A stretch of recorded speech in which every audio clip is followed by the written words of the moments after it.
Two attractive women dining on the restaurant's terrace attracted male glances from passers-by, but the friends were too busy talking to each other to pay attention to them. "How long ago was it, Melanie?" asked a tall, dark-haired woman. "It seems to me that I haven't seen you for ages." The second woman was blondie and a year or two younger than her friend. "I know, Gary, and I feel bad about it. But between graduate school and family life, it was difficult to find time for anything else." "How are your studies at business school going? You must be close to completing your MBA." "Yes, almost everything is ready. We have spring break next week, and then there are only a few weeks of classes left before I receive my diploma. I've already turned in my thesis, so I don't have to worry about that. And even better, it looks like I'll be exempt from all exams. Then everything should be smooth." "This is wonderful, Melanie. Congratulations. Do you already have a job?" "No. I've been really busy the last 2 years, so I'm planning on taking a little break before getting into the labor wars. I want to relax and have some fun before I get back to work. But enough about me. How are you doing? Is there a special man in your life?" "I'm doing well, but I'm still looking for the right mister." The blonde looked at her brunette friend with an appraising glance. "With your appearance, I wouldn't rush to settle down. I bet you could go out with different guys every night if you wanted." Jerry gave her friend a sarcastic smile. "Believe me, Melanie, living alone these days isn't all it's cracked up to be. To find one decent guy, you have to go through a dozen scoundrels, and frankly, it starts to get boring. To tell you the truth, I'm a little jealous of you being happily married to such a wonderful guy like Adam. And speaking of Adam, how is your handsome husband doing?" "I think he's fine." "Oh, I think I just heard a discouraging word." "What's the matter, Melanie? Isn't everything good between you?" The blonde shook her head. "It's not that we have problems. It's just that Adam is so busy with his own affairs that we have little time to spend time together. And even when we do, we don't have much money to spend on entertainment. Well, he spends all this time on his company to build a future for the two of you. As for money, I suspect that graduate school is not cheap. I know and I appreciate it. But sometimes I just want to go out and have fun like I used to. At school, all my classmates talk about is going to parties and meeting people in bars. Meanwhile, I'm sitting at home and watching reruns on TV." The dark-haired woman looked shrewdly at her friend. Is there anyone in particular at school that you would like to go to a party with?" Melanie laughed. "You always knew how to read me too well." She then leaned forward to avoid being overheard. "Actually, there is one freshman, Carl. He's very nice." She blushed. "And he definitely likes me too. Every time we're together, he goes out of his way to say something really nice about how good I look and how well I'm doing at school." Gary shook her head. "I don't think Adam will be very happy to hear about this. It's just harmless flirting. It doesn't mean anything. But you're right. Adam is pretty old-fashioned about this sort of thing. That's why I'm not going to tell him." She shifted in her chair. "But I can't help but remember how everything was before I got married. It was so much fun playing on the field and meeting all the different guys. I miss it all. You need to be careful, friend. You have a very good husband, and you shouldn't risk losing him. You know Adam will never tolerate it if he catches you fooling around. And if you ever did, I'm willing to bet there are plenty of other women who would be more than happy to comfort him afterwards." I know. And honestly, I want to spend my whole life with him, start a family and all that. I just wanted to have a little fun before things get so serious." She lowered her voice and leaned closer again. "Speaking of the guy I told you about, yesterday he asked me to go to Florida with him for spring break. If there was some way to do this without Adam finding out, I'd probably agree." She leaned back and laughed dismissively. "But this is just a fantasy. It will never happen." Jerry sat down and looked at Melanie for a long time. Finally, she nodded her head as if she had made a decision. "Don't be so sure. I know how you can do this and get away with it." Melanie let out a sigh that was equal parts disbelief and delight. "Are you kidding? How? Are you sure you want to jeopardize your marriage just for a week-long fling?" If I could be sure that Adam would never find out, then why not? But you're just teasing me, Gary. There's no way I could get away with something like that. Yes, and in fact, it's quite simple. Jerry began to postpone each step on her fingers. First, you need to create a new mailbox on Gmail. Get him under some anonymous name, something like Good Friend. You then use this account to send Adam an anonymous letter warning him that his wife is having an affair. Will I tell him that I'm having an affair? This is crazy. Why would I do this? Jerry continued calmly. More precisely, you would write that Melanie is having an affair with some person whom Adam does not know and cannot easily verify. And what will this give?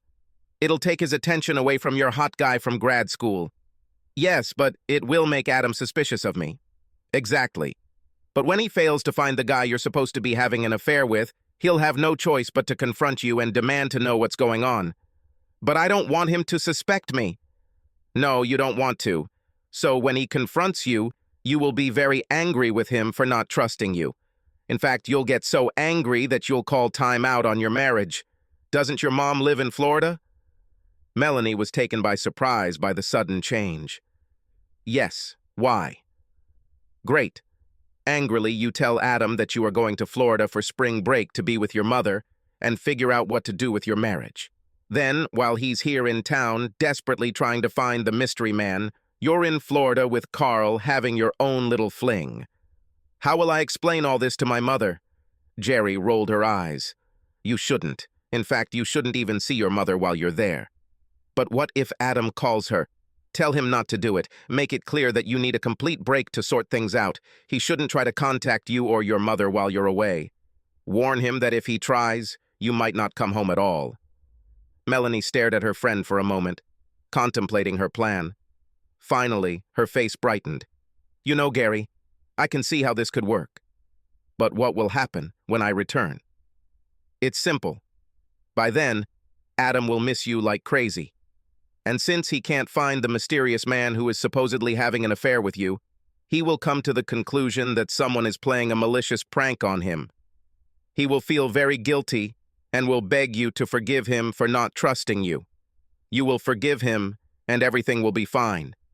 You'll have fun, and then you and Adam will be together again, closer than ever. What about the mysterious man I'm supposed to be having an affair with? Maybe I should just come up with a name for him? You can, but I think it will be much more believable if it is a real person. Choose someone you can't have an affair with, like someone very old, or living far away, or dead. That way, if Adam manages to track him down, you'll be safe. Hey, I think I know the perfect guy.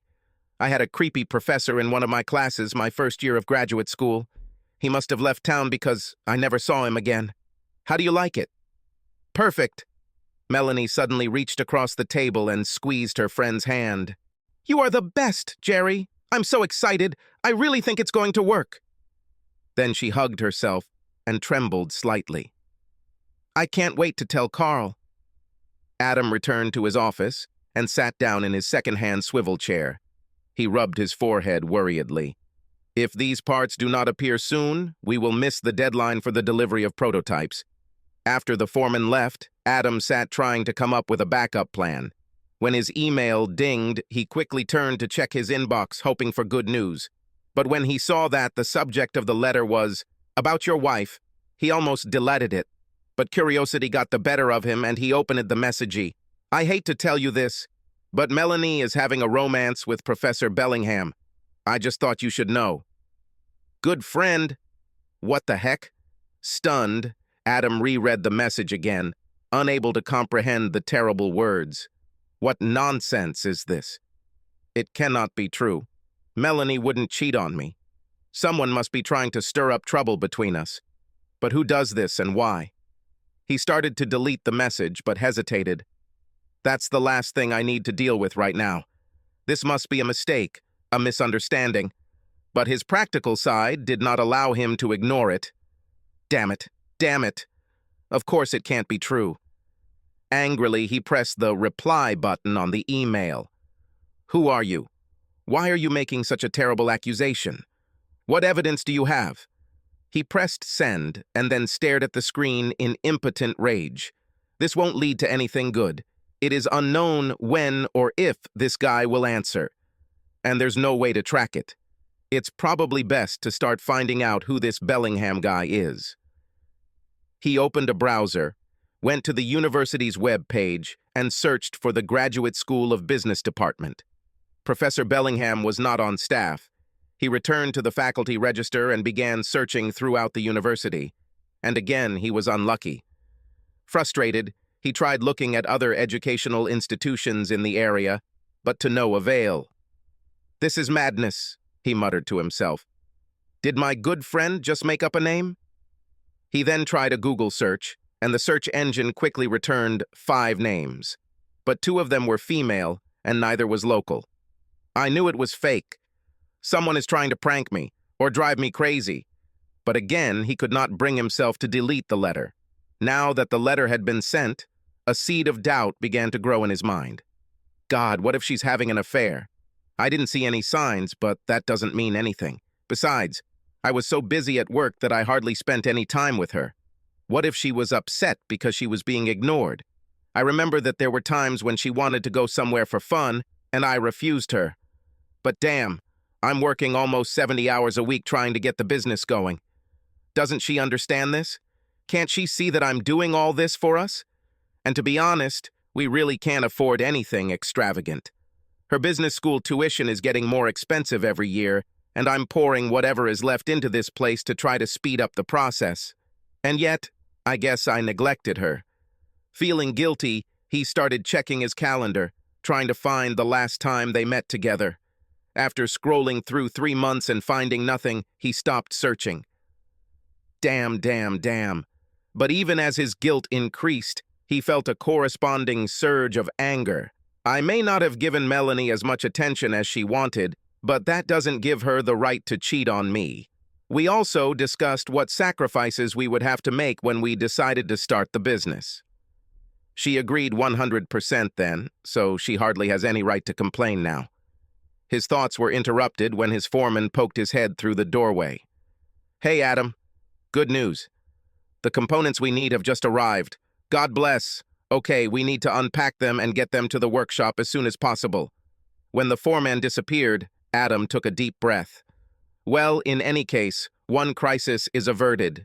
He smiled wryly. I think this means I can spend more time taking care of my wife.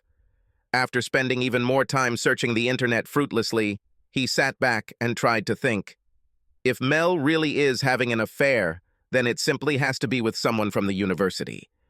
Maybe my good friend got his name wrong. Or maybe the university just didn't put his name on their website. He returned to the university's web page and found the phone number for the Human Resources Department. When the secretary answered his call, he asked if Professor Bellingham was on the faculty. Which faculty, please? I think it's the Graduate School of Business, but I'm not sure. There was a pause, and then the voice came back on the line. I'm very sorry, sir, but we don't have Professor Bellingham in the School of Business. What about other schools? There was a sigh. Please wait. This time we had to wait longer. When the woman finally returned to the line, her manners had disappeared. Sir, there is no Professor Bellingham at the university. A thought struck him. Maybe he was an employee a year or 2 ago. I can only confirm our current teaching staff. Why? That is university policy, sir.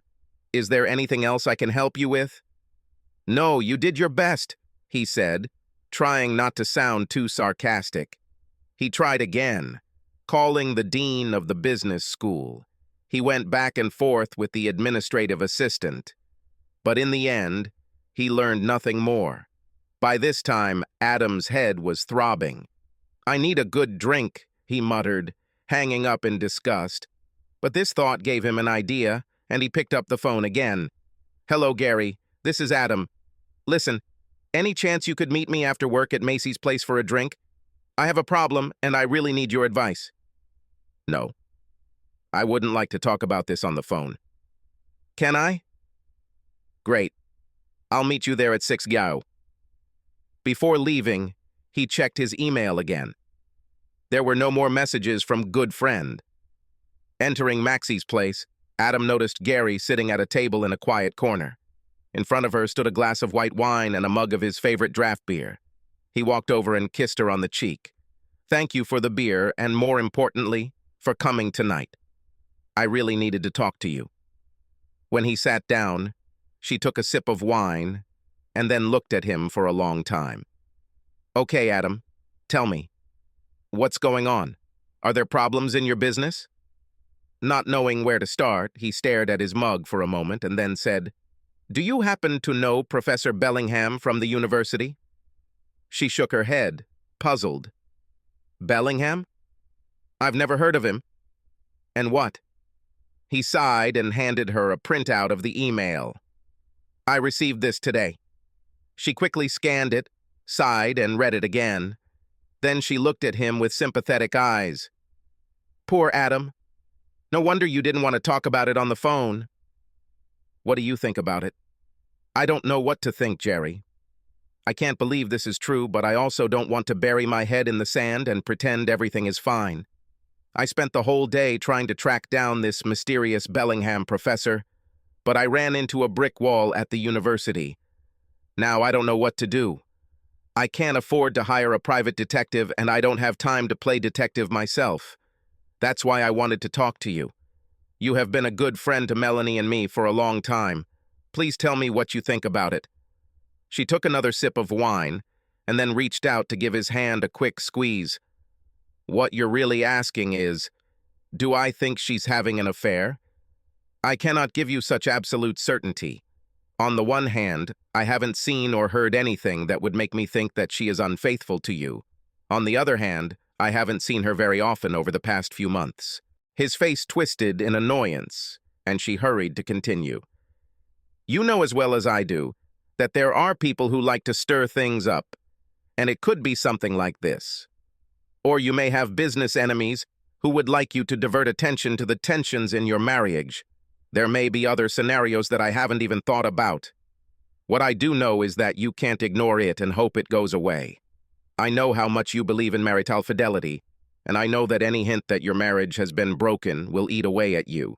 If you don't deal with this, then eventually doubt will kill your relationship with Melanie as effectively as the romance." He looked at her hauntedly. "I understand that you are right, Gary, but what can I do? In my opinion, you should show this damn thing to Melanie. She needs to know that someone has accused her of infidelity, and she deserves the opportunity to shed whatever light she has on it. After all, Adam, if someone made a similar accusation against you, you'd want to know, wouldn't you?" He sat silently for a minute, then nodded his head. "You're right. If I don't share this with Melanie, it will affect how I behave with her. Ultimately, this will tear us apart just as surely as if she actually cheated on me." He stood up and hugged the dark-haired woman. "Thanks for helping me think things through, Gary. I don't know what I would do without you. You know how dear you both are to me, Adam. If I can help in any way, please let me know." He nodded gratefully and headed towards the door, and she stood and looked after him. When he returned home, Melanie was already waiting for him. "Where have you been, Adam?" "I tried to call, but you didn't answer." He ignored her question. Taking her hand, he led her to the sofa and sat down next to her. "I have to show you something, Mel, something that has really confused me." She sat down next to him, her face betraying her nervousness. He handed her the printout. "I received this by email today. Can you tell me anything about this?" She read it quickly. Then, to his surprise, she jumped up and started screaming. "Do you think I'm cheating on you? I do not believe in this. You got some bullshit accusation from some anonymous friend, and you're ready to accuse me of adultery?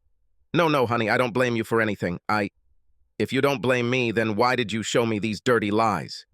She snatched the printout, crumpled it into a ball, and threw it at him. "You might as well plunge a knife into my heart. This hurts me so deeply. You trust someone who is too cowardly to even sign his name more than you trust your own wife." She grabbed her purse and headed to the front door. "I can't even look at you now. I'm leaving and don't know when I'll be back." With these words, she ran out, slamming the door behind her. A moment later, he heard the roar of her car's engine and then the screech of tires as she pulled out of their driveway. "Oh, damn, I never expected this. Now I'm even worse than before," he groaned, sinking back onto the sofa and clasping his head in his hands. As he sat there, Adam's first thoughts were defensive. Why was she so upset? She didn't even let me finish. I didn't accuse her of cheating, I just showed her what someone else wrote, that's all. But he knew the answer before he finished. If Mel had given me that note, I probably would have exploded too. But what could I do? Act like everything was fine? Jerry was right. I can't just ignore the letter. It wouldn't be fair to Mel or me. Even though he spent the rest of the evening going over the situation in his mind, he was no closer to figuring out what to do than when he started. He knew he and Mel needed to talk, but he couldn't even decide what to tell her. All he knew for sure was that he wanted to bring his wife home to try to mend the relationship. Emotionally exhausted, Adam felt himself starting to get tired, but he was determined to stay up until Melanie returned. After another hour of waiting, he lay down on the sofa and soon fell asleep. Sometime after midnight, he was awakened by the sound of the door opening. As he stood up, Melanie walked into the living room and stared at him with her hands on her hips. "Mel, we really need—" "I don't want to talk about this now," she interrupted him sharply. "You can stay the night on the couch, and we'll talk in the morning." Without waiting for an answer, she turned on her heel and headed down the hallway to their bedroom. Hearing the door slam, he groaned and lay back on the couch, hoping that sleep would return. It took a long time. Adam usually got up early to get to the office before everyone else, but even though his body clock woke him up at the usual time, he felt obligated to not leave until Melanie showed up so they could talk. He made coffee and sat down at his laptop to read the news while he waited. It was almost 8 o'clock when Melanie entered the kitchen. Adam was shocked to see her dragging a suitcase behind her. "Where are you going, Melanie? I thought we were going—" Before he could finish, she raised her hand to stop him. "It was a terrible shock, Adam. This calls into question our entire marriage. I need to be alone to think about what happened. Spring break starts tomorrow, and I'm going to Florida to visit my mother." She pierced him with an angry look. "I plan to spend the whole week there and return to classes next Monday. While I'm gone, I don't want to hear a word from you. I need this time for myself. Don't call me, don't call my mother, don't call my mother's house. Do you understand?" He nodded helplessly. "I'm serious, Adam. If you try to call, I might not come home at all. Understood?" He nodded again. "Okay," she said, and walked out the door to her car, dragging her suitcase behind her. When she left, Adam sat in shock for several minutes. Finally, he returned to the bathroom to shave and change his clothes. Then he gloomily drove to work. When he got to the office, good news awaited him. His foreman took the lead in distributing the missing components to the appropriate stations on the model production line, and testing proceeded smoothly. "At least the business won't crash and burn today, unlike my marriage," Adam said to himself bitterly. In the afternoon, he was working on a spreadsheet when the phone rang. When he answered, he heard that Jerry was on the line. "I was worried and wanted to know how you were doing. How did it go last night with Melanie?" "Oh, well, it's a long, sad story," he said dejectedly. "Oh, that doesn't sound very good. Maybe we can get together to discuss this again over a drink." "That would be great, Jerry." "Same place? Okay." Before leaving, he checked his email again, but there was still nothing from Gudfriend. When he entered the bar, Jerry immediately noticed the dark circles under his eyes. "Adam, it looks like you didn't get much sleep last night. Tell me what happened." He took a long sip from his beer mug and began to talk about yesterday's confrontation and Melanie's departure this morning. Jerry looked at him with a mixture of sadness and guilt. "Oh, Adam, I feel so terrible. You followed my advice, and it turned out to be completely wrong." "No, Jerry, I thought about it a lot, and I'm convinced that it was the only thing I could do." Of course, I didn't expect Mel to react so violently, but there was no way I could keep this letter to myself and pretend that nothing had happened. Now I can only hope that she will cool down and we can discuss everything when she gets home. "You say that very nicely, Adam, but I still feel guilty about what happened." "So what are you going to do for the rest of this week?" "I don't know, Jerry. If Mel and I don't talk about what happened, I don't see any way to move forward. Maybe I'll wait a few days and then try calling her. No, Adam. This is the only thing you shouldn't do. She already thinks that you don't trust her. If you try to contact her after she has directly told you not to, it will only prove to her that she was right. Yes, I guess I understand that. But I feel so damn helpless. I don't know of a way to find out who sent the letter. The only thing I can do while she's gone is continue to try to figure out who this Professor Bellingham is. This makes a lot of sense. If you could find him, maybe he could fill in some of the blanks for you. Over the next few days, Adam repeatedly tried to unravel the mystery of the anonymous letter. Despite the lack of success, he was still convinced that Bellingham was somehow connected to the university. Then he started brainstorming. Maybe the reason I can't find this guy is because he is a graduate and not a teacher. Well, I'm an alumnus too, so maybe alumni relations can help. When he called and identified himself as a graduate, Adam was immediately transferred to the development department. The guy who answered the phone wrote down all the necessary information about Adam's address, phone number, and email. He then asked how much Adam wanted to contribute to the alumni fund. No, I'm not calling to make a contribution. I'm trying to find Professor Bellingham. I think he might be a graduate. The man made him wait while he checked several databases.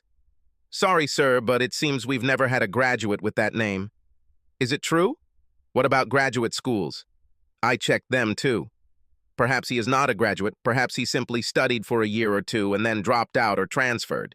The guy seemed to have lost interest. I'm afraid I can't help you. Our database contains only graduates. Is there anything else I can do for you? After Adam turned him down, he hung up and cursed in frustration. Damn it, all I managed to achieve was to guarantee that I would be invited to the next alumni fundraising campaign.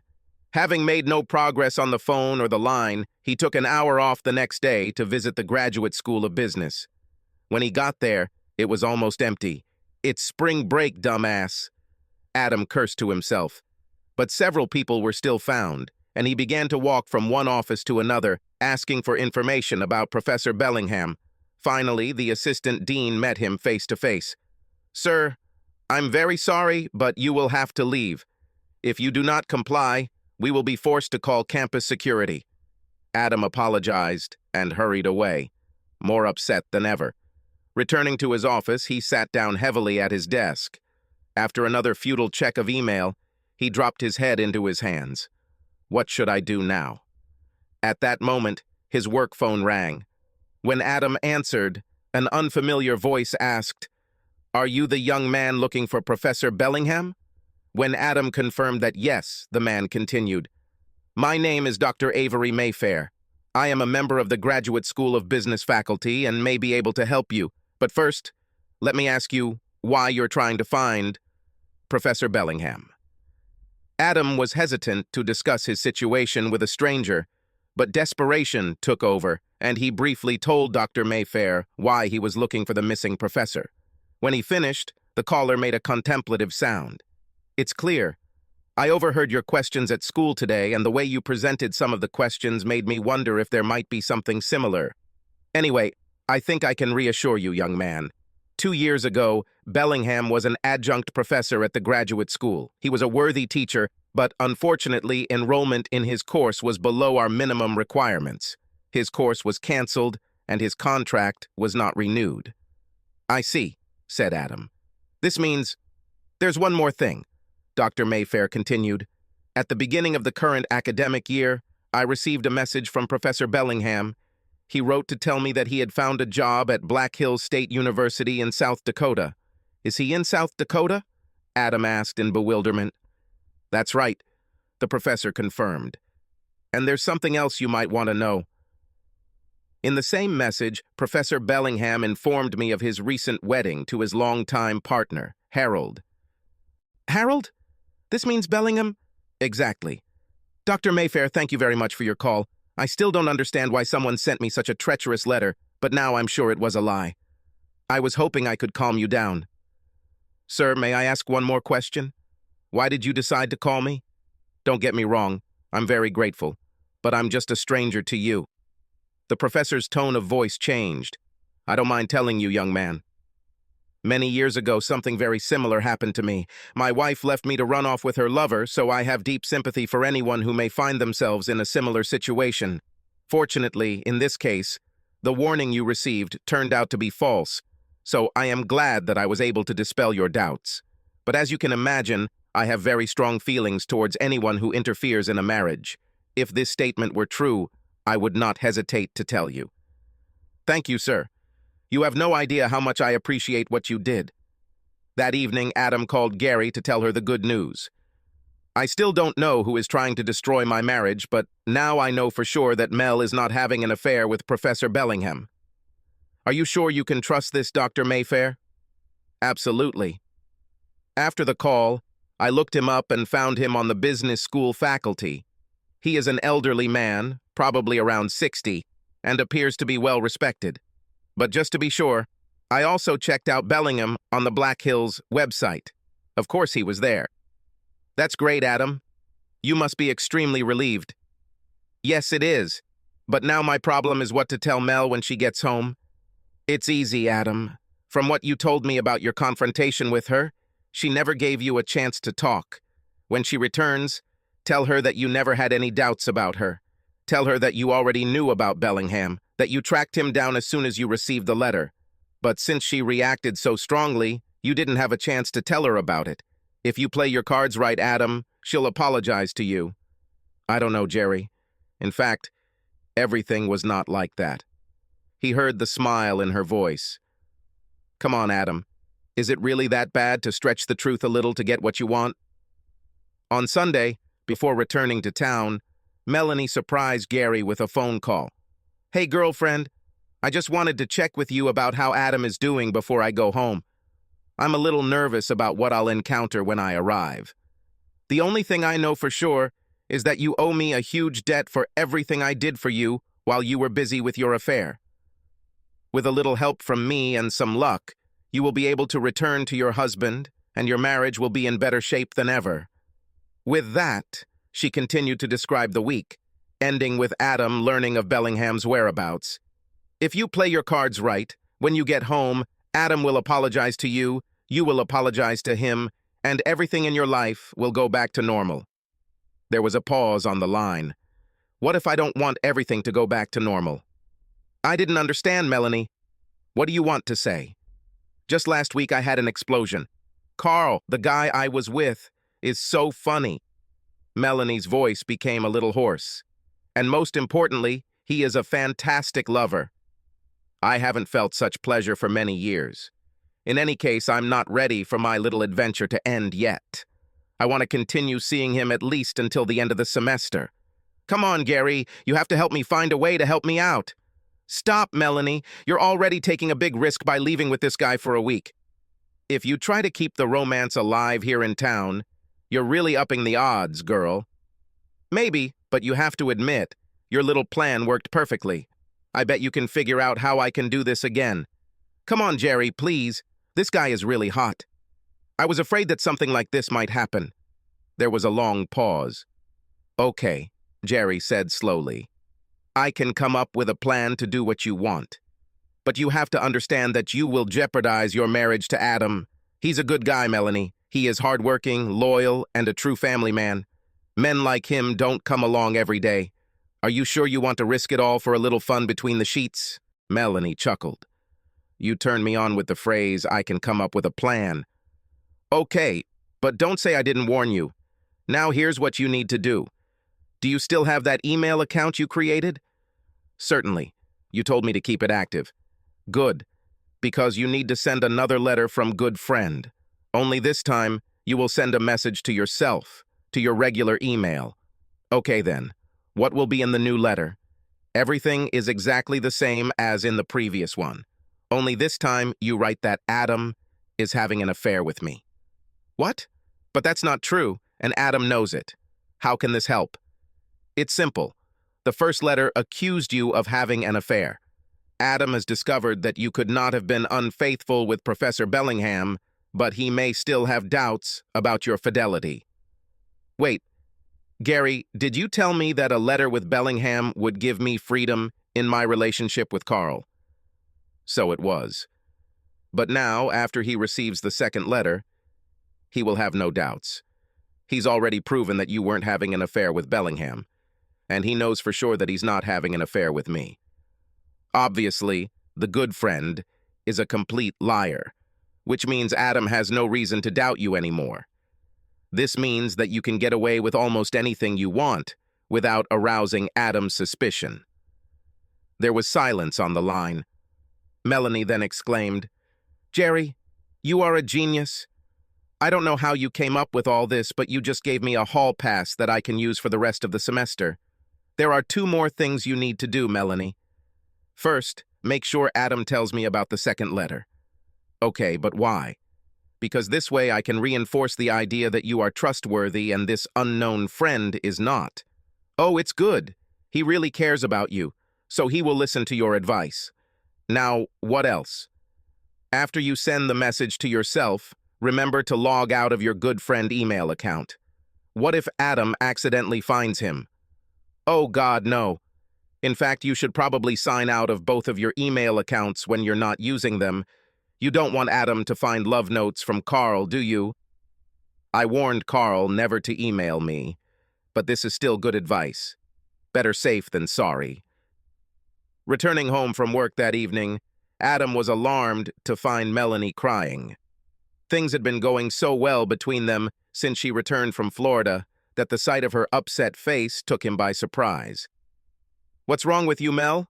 What's happened?" he asked, rushing towards her. "Oh, Adam, it's all starting again," she said with tears in her eyes, handing him a copy of the letter. "Son of a bitch," he swore after reading the accusatory message. "You know that's a lie, don't you?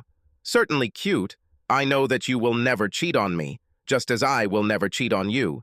And even if you cheated, I know it would never happen with Gary. She is such a good friend to both of us that she would never do anything like that." Damn it. Someone is still trying to cause trouble for us, and I have no idea who or why. There must be some way to track these things. She looked up at him hesitantly. "Are you going to tell Jerry about this?" "Do you think I should?" "I think you should. Whether you like it or not, she's involved now. It would be unfair to her not to tell her about this." The next morning, when Adam called, Gary answered in a friendly manner. "Well, how are the 2 lovebirds doing today?" Adam's tone was solemn. "We're doing well, Gary, but there's something new that I need to talk to you about. Can you meet after work?" "Actually, I plan to work at home after lunch. Could you come to my house?" "Okay, good. I'll come in between 6:30 and 7. Opening the door to her apartment in the evening, Jerry immediately noticed the solemn expression on Adam's face. "What's the matter, Adam?" "I've been worried since you called." He shook his head. "I'm really sorry, Gary, but it looks like you got caught up in this whole thing with Melanie and me." When she looked at him in confusion, he handed her a copy of the last letter. After reading it, she looked at Adam in despair. "But it's just funny. We don't have an affair. I would never do that to Melanie. I hope she knows that." He nodded. "She knows. In fact, she told me the same thing." Gary shook her head in confusion. "Glad to hear that. But what do you think this all means?" "I think this means that someone is very keen to stir up trouble between Melanie and me. First a warning about Professor Bellingham, now this. The only thing I can think of is that I have an enemy, perhaps a business competitor, but I have no idea who it could be. But anyway, since it now seems to concern you, Mel and I decided we should warn about it." She nodded. "I'm glad you did it, Adam. You are always so caring, but I don't know what we can do about it, unless the mystery person does something overtly or makes a mistake. I don't think calling the police will do any good." "I agree with that, Jerry, but it's so frustrating. I'm tired of all this confusion, and I just want whoever it is to leave us all alone." "How does Melanie perceive this?" "She is very upset. When I came home, she was in tears. I'm not surprised, especially after the ordeal the first one caused. Look, Adam, I think Melanie is pretty fragile right now. Between all of this and the fact that she's so close to graduating, I guess she's a bundle of nerves. You must take care of her as much as possible." Do you think we should both just block all mail from this account? This may turn out to be a mistake. If he sends anything else, I think you'll want to know about it. Yes, you're right. But how can I protect Mel? For starters, if you get another one of those damn letters, I wouldn't tell her about it, at least not right away. For that matter, I think you should check her email on your laptop every chance you get. If she receives another letter, you can forward it to your email before she sees it. This way you don't have to interfere with her. Yes, I think that's a good idea. He got up. I'm really sorry you had to be dragged into all this. If this is supposed to be an apology, then I don't need one. You are very dear to me, and I will do everything to help. He smiled gratefully. I'd better go home to see how Melanie is doing. He started to walk away, then turned, hugged Gary, and kissed her on the cheek. Thank you for being such a good friend. Having you by our side through all of this means a lot to me. When Adam returned home, he was pleasantly surprised to find Melanie in a much happier mood. The next morning, she was even more cheerful and got up early to have breakfast with her husband. This is a real holiday, Melanie. I don't see you that often before I go to work. Well, I didn't want you to leave this morning without being able to say, I love you, she told him, kissing him. By the way, she added, I wanted to be sure to let you know that I'm going to a lecture on campus this evening. A few girls and I are going to grab something to eat after this, so I'll probably get home pretty late. Of course, Mel. Everything is fine. We have a lot of leftovers in the fridge, so I can grab a snack here. Thank you, darling. I'll probably come home after school to drop off my school things and change clothes. If we don't see each other, have a good evening. Knowing that Melanie wouldn't be home, Adam stayed late at the office. For a change, business was starting to pick up. A large potential client really liked samples of the new product, and Adam hoped they would place a trial order. At least something is becoming clearer. Now I just need to get to the bottom of who is playing email games with Mel and me. He was still thinking about the mysterious good friend when he entered the house. As he started to walk into the bedroom, he noticed Melanie's laptop sitting on the table. I don't think she needed him for the lecture. Then he remembered Gary's proposal. I wonder if she still checks her email. If so, then we need to check if she received anything new from this bastard. The laptop came to life when he opened the case. The email page wasn't open, so he clicked on the Gmail link to see if it was registered. When he did this, a window opened asking him to select an account. He saw Melanie's email, but it had been unsubscribed, so he started closing Gmail. Before he had time to do this, he noticed a second account under her regular mail, and when he looked at it more closely, he froze in bewilderment. The name of the account was Good Friend. What the hell? He exploded, staring at him. He tried to open it, but Google asked, Enter password. Not knowing the password, he closed the tab, then sank into his chair, trying to comprehend what he had just seen. How could she have an email account with that name? I know that Gmail doesn't allow two users to have the same address. But that means Melanie was the one sending those other letters. Why would she do this? Why would she send me an anonymous letter in which she accuses herself of having an affair? Only after a moment did the answer reach him. It must have been a distraction. She wanted me to chase some gay professor in South Dakota because she was having an affair with someone else. Then another thought hit him like a punch to the stomach. Her trip to Florida. When I showed her the letter, she pretended to be very upset with me. She told me that she was going to visit her mother, that she needed time away from me. Now I wonder if she even saw her mother. He quickly took out his mobile phone and pressed his mother-in-law's number. When the elderly woman answered, he spoke politely for a minute and then said, Tell me, Melanie and I were thinking of coming to visit next month. Will it be too soon to see us again? Too early? I haven't seen you for ages. Please come when you can. He ground his teeth in anger. Good, excellent. We will contact you when we have decided on a date. Having said goodbye, he broke the connection and cursed, What a bitch. I wonder where Melanie actually went.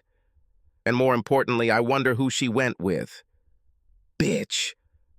Then he remembered the last letter, the same one that Melanie received. What was this for? Damn, this must be just another distraction to take her mind off of her while she goes to lectures with her girlfriends. What a vile, lying bitch.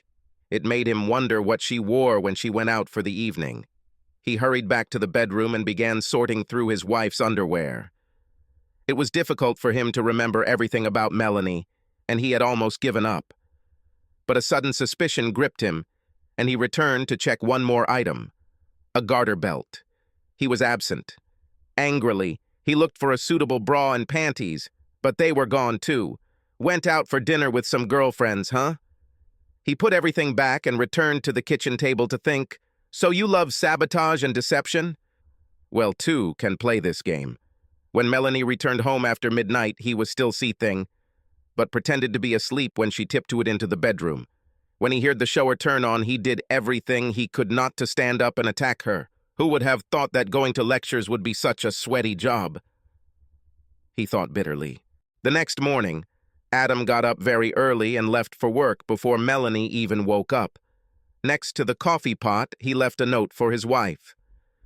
I hope you enjoyed yesterday's lecture. I had to leave early for a meeting at work, and I might be late today, so don't wait for me. For Adam, it was indeed a busy day, but his meetings were not with clients or suppliers. During lunch, he did a little shopping and then headed home with some of his purchases to do a few preparations. After that, he went to 2 more meetings, which took up the entire afternoon. When he finished, he went to dinner and a movie to kill time. Melanie was already asleep when he climbed into bed, trying not to wake her. However, when she woke up the next morning, she found her husband waiting for her. I thought you had left for work a long time ago, honey, she said, gratefully accepting the cup of coffee he handed her. I wanted to make sure to see you this morning, because I have a flight to Detroit at noon. I'll be out for a few days generating leads. This is something new. You don't have to travel so often, so when do you think you'll be back? Not until Friday evening, and if everything goes well, I can only leave there on Saturday morning. Can you cope here while I'm gone? She gave him a bright smile. Do not worry about me. I'm sure I can find something to do while you're gone. Fine. Just remember to stay away from our good friend while I'm gone. Her face darkened. It's not funny, Adam. Sorry. You're right. It's not funny. He then waved his hand at her, picked up his suitcase, and headed towards the car. He frowned as he pulled out of the driveway. She didn't even notice that I didn't say, I love you. I bet she's already making plans to meet her lover again. Now I just need a little distraction to make sure her meeting takes place here at home. Instead of going to the airport, Adam left his office at lunchtime and went to the university. Parking off campus, he walked briskly toward the Graduate School of Business. He had shed his usual sports jacket and slacks and was now wearing jeans and a sweatshirt. He had a cheap backpack slung over his shoulder. Without raising his head, he headed to the reading room of the School of Business library. The few students there did not pay any attention to him as he casually walked behind the rack of periodicals. Once he was out of sight, he pulled out a string of the largest firecrackers he could buy, lit the extra-long fuse attached to them, and tossed them into a metal container for disposal. He then casually walked to the nearest door, propped it up with his backpack, and walked out. Once outside, he took out the phone he had purchased the day before and called campus security. Come quickly. They're shooting at the business school, he shouted excitedly when his call was answered. I think there may be several of them. They're still shooting. He then turned the receiver towards the library, and within seconds, a series of fireworks began. He cut the connection and hurried across campus to his car as sirens blared and people began running in all directions. He was parked in his neighborhood and watching from his spot when, an hour later, he saw his wife's car pull into his driveway. Then a second car pulled up behind her, and a male figure appeared. In times of danger, there is no place like home, Adam muttered, grinning sadly. He then got into his car and drove to the motel where he had booked a room. Late that evening, he drove around his neighborhood one more time to make sure the second car was still in his driveway. Then he returned to his room and tried to get some sleep. When the adulterous couple left the house the next morning, they were surprised to find Adam leaning against the stranger's car door. "God, Carl, this is my husband." Melanie gasped when she recognized him. "I thought you were in Detroit," she stammered, and then caught herself thinking, realizing how it sounded. "Darling, everything is not as it seems. Carl just came by to—" "Just stop, Melanie. Every time you open your mouth, you are only lying. I don't want to hear it anymore." He bared his teeth and gestured at the two of them. "That's exactly what it sounds like. I know you both spent the night here, and I have a record of everything you said and did together. So stop talking and listen." He grabbed the manila envelope tucked under his arm and handed it to her. "I am filing for divorce on the grounds of adultery. Inside, you will find the name and number of my lawyer. Find yourself a lawyer and ask him to contact mine. But don't try to contact me, because after what you did, I don't intend to see or talk to you anymore." "No, honey, don't say that. It was just a one-time mistake. We can work things out, I promise." I said, "Stop lying," he growled. "This is not a one-time incident. You have been having fun with him for several weeks, and it definitely wasn't a mistake. You planned everything in advance. I know you sent that letter as a distraction so you could spend spring break together wherever you went. And by the way, your mom wants to know why you haven't visited her lately. I guess you were so wrapped up in that piece of crap," he gestured at the Sultan man, "that you didn't even go see her." He paused to turn his attention to Melanie's lover. "Oh yes, that reminds me." Adam quickly took out his cell phone and took several pictures of the amazed man. When he realized what was happening, the man growled, clenched his fists, and took a threatening step towards Adam. Adam immediately reached into his jacket pocket and extended his hand far enough to show the handle of the gun. "Oh, he said calmly. "I wouldn't do this if I were you. I have no intention of ruining my life by killing you, but I will be glad if you give me a chance to shoot you in self-defense." "Stop! Stop!" The man raised his hands up and took a step back. Adam turned to Melanie with a grin. "Looks like your boyfriend is a lover, not a fighter." Then his voice became cold and hard. "Take everything you need from the house and then get out, Mel. Don't be here when I get back. I wasn't kidding when I said I never wanted to see you again." "Adam, please," she wailed. "I never wanted it to be this way." He ignored her and walked to his car when she sat down on the driveway and began sobbing into her hands. On the way to his office, Adam stopped at a dumpster and threw away his phone along with the toy gun he was keeping in his pocket. "I'm very glad that these things look so realistic," he grinned mercilessly. Returning to his desk, Adam used his cell phone to send an email containing one of the photos he had taken. To his surprise, he received a call back a few minutes later. "This is Dr. Mayfair. Did you just email me a photo?" "Dr. Mayfair, forgive me for intruding on you again, but do you happen to recognize the man in the photograph? I think his name is Carl. Is the woman standing next to him your wife?" "I'm afraid of my ex-wife. Very beautiful woman. I think she was in one of my classes last year. As for the man next to her, I actually recognize him. His name is Carl Mannheim. It so happened that he is one of my dissertation students." "Carl Mannheim. Good to hear, doctor. I'm afraid I have a score to settle with your Mr. Mannheim." "So he was the serpent who stained your Garden of Eden?" "Yes, in a way. But I'm afraid that my Eve was far from innocent." "It's clear. Very interesting. Well, I'm glad I was able to help you, although I'm sorry the result wasn't what you wanted." "Thank you, doctor. I appreciate your time and your help, despite how things turned out." "Well, good luck to you, my boy, and don't lose hope. Everything always works out for the better. Take it from someone who has been there and made it to the other side." 2 months later, I sat opposite my lawyer and was annoyed. "Have you heard anything from Melanie's lawyer yet?" "How are things going with the divorce?" "Yes. Yesterday I spoke with Hannah Montrose, and today she sent a counteroffer to Melanie. The good news is that Melanie has decided not to fight the divorce anymore.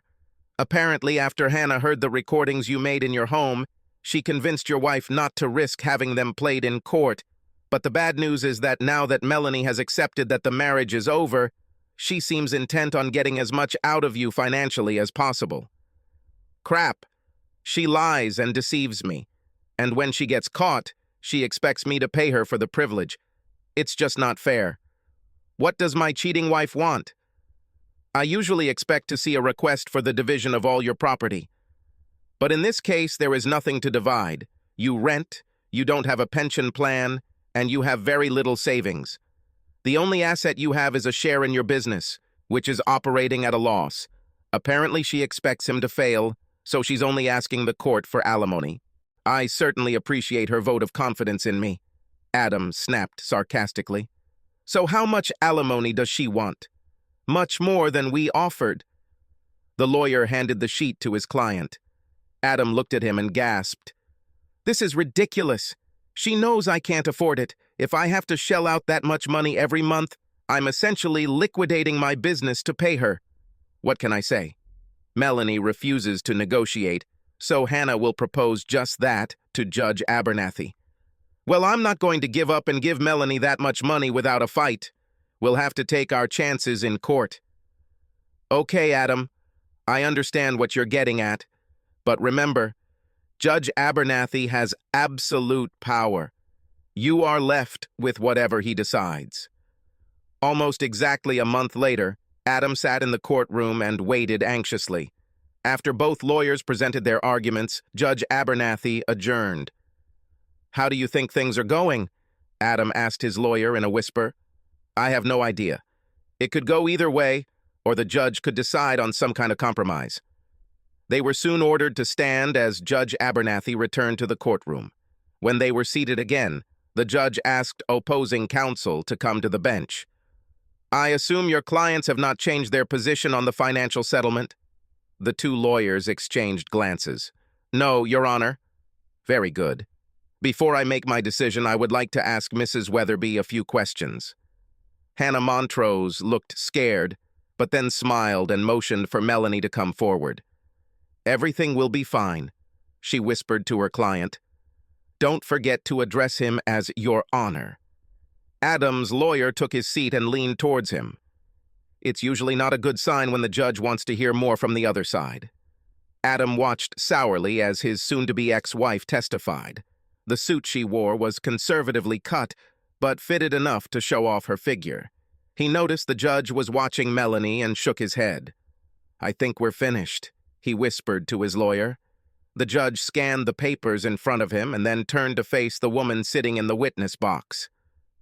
So, Mrs. Weatherby, it appears that the only issue separating the two of you is the amount of alimony that should be awarded. Your offer involves an amount significantly higher than that which your husband offered. That's right, Your Honor. And how do you justify the amount you proposed? We are asking for a higher amount in recognition of my years of marriage, and the fact that I will have to start my life essentially from scratch, Your Honor. It's clear. However, Mr. Weatherby claims his only source of income is the company he founded, which is still operating at a loss. Why do you think Mr. Weatherby can afford the financial support you offer? Your Honor, we argue that Adam is deliberately reducing his true income by siphoning funds into his business. He could easily pay the child support I'm asking for by simply modestly adjusting his current investment level. The audited financial statement shows negative cash flow. Your Honor, Adam's accountants can manipulate the numbers to show any result they want. The judge raised his eyebrows. Are you saying that the financial statements are fraudulent? Lawyer Melanie turned pale and shook her head decisively. Melanie noticed this and quickly caught herself thinking. No, Your Honor, not at all.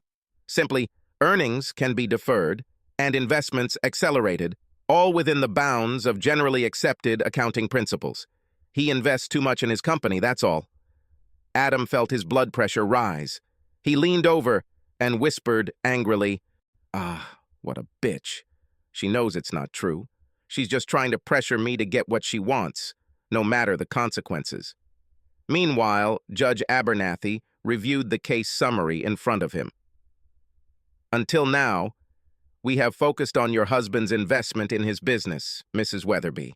From what I can see here, Mr. Weatherby has also invested heavily in you, or at least in your education. If you mean my MBA, Your Honor, then it's true that Adam paid for my tuition, but I was the only one who did the hard work for all the courses, took all the tests, and wrote the dissertation. I've worked day and night for the past 2 years, including last summer. And you just graduated from university, is that right? Yes, sir. I graduated with honors, she said proudly. He nodded. Very good, Mrs. Weatherby, that's all. You can sit down. When Melanie stood next to her lawyer again, Judge Abernathy raised his glasses and looked at both sides for a moment. Having heard all the evidence, I intend to award Mrs. Weatherby the full amount of financial support she requested. Adam winced, and Melanie leaned over and hugged her lawyer, but the judge wasn't done yet. This financial settlement equates to a monthly amount that will allow Mrs. Weatherby to live quite comfortably without working for the foreseeable future. However, she has just completed a college degree that should prepare her for a high-paying business position. To give her additional motivation to use her expensive education, I am awarding Mrs. Weatherby alimony for 6 months only. 6 months? You can't do that, Melanie cried. I can, and I did it, answered the judge. Then he hit the wooden block with a hammer. Next thing. Her lawyer quickly pulled Melanie away from the bench, even as she continued to try to appeal the decision. Only the appearance of a large bailiff convinced the unfortunate young woman to stop her actions. Do I only have to pay child support for 6 months? I can live with that, Adam told his lawyer as they stood up and began to walk out of the courtroom. How about this? Adam's lawyer answered happily. I thought we lost when the judge picked her number, but I guess he wasn't too impressed with the way she tried to milk you dry.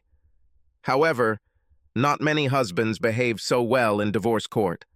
I wonder what made him take you so easy. You don't think the fact that she pleaded no contest to the charge of adultery was a factor? He should not have taken this into account when determining the financial settlement. Adam looked back again to see Melanie still arguing with her lawyer and chuckled. Well, whatever it is, I'm happy with how it turned out. At that moment, a hand touched his shoulder, and Adam turned to see an elderly man whom he had never met before, but who seemed vaguely familiar to him. I wanted to introduce myself, explained the gray-haired man.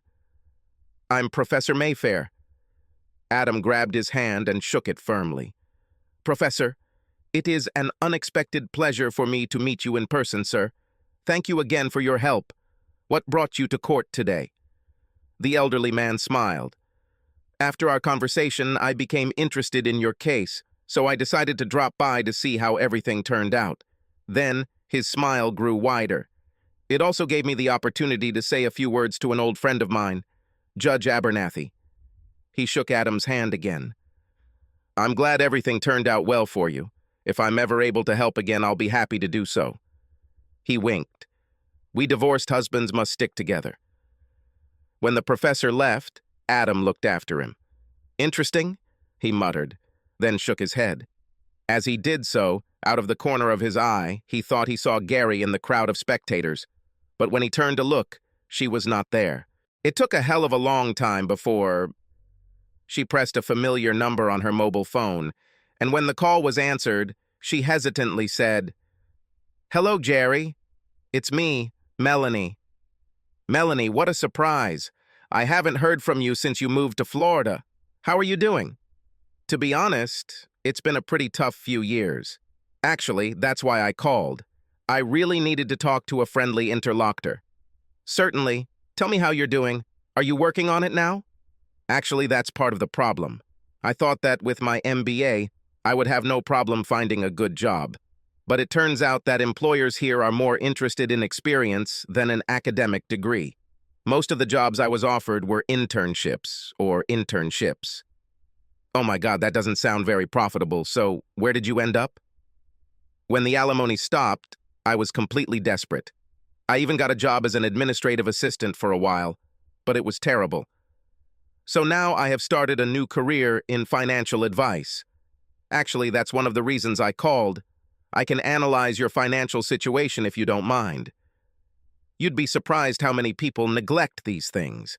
There was a pause for a moment. Oh, Melanie, I'd love to help you, but my finances are in good shape right now and I'm pretty confident about the future. I really don't think I need help. Sorry. It's okay, Jerry.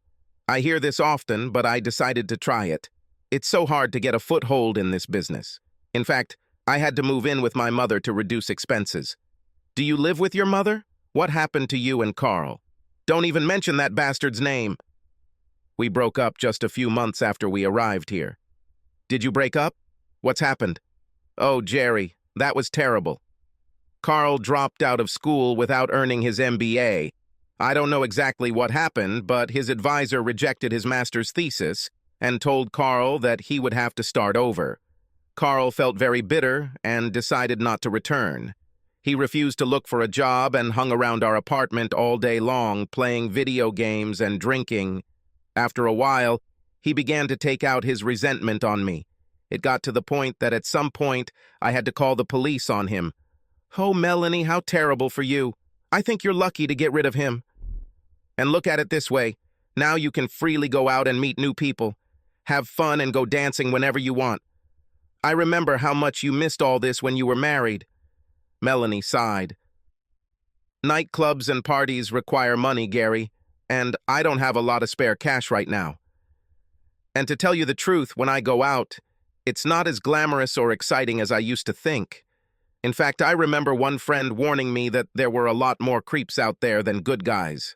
She paused, but when Gary didn't say anything, Melanie decided to change the subject.